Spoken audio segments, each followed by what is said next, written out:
أعوذ بالله من الشيطان الرجيم.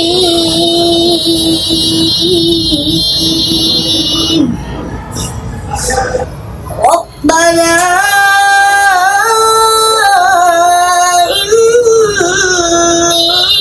إني أسكنت من ذريتي بواد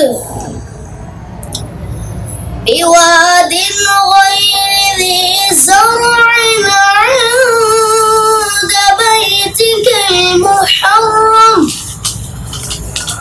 ربنا ليقيموا الصلاة فاجعل أفئدة من الناس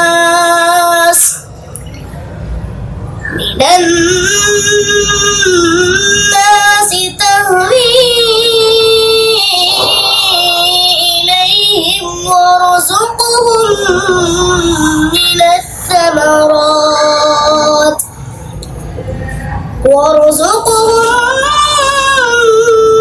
الثمرات لعلهم يشكرون. ربنا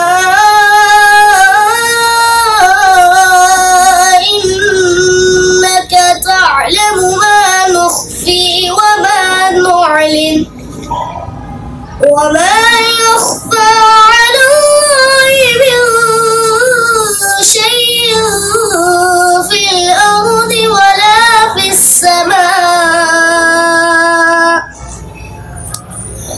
الحمد لله الذي وهب لي على الكبر إسماعيل وإسحاق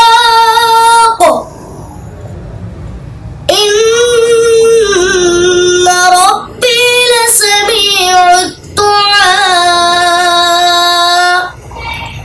رب اجعلني مقيم الصلاة ومن ذريتي ربنا وتقبل دعاء.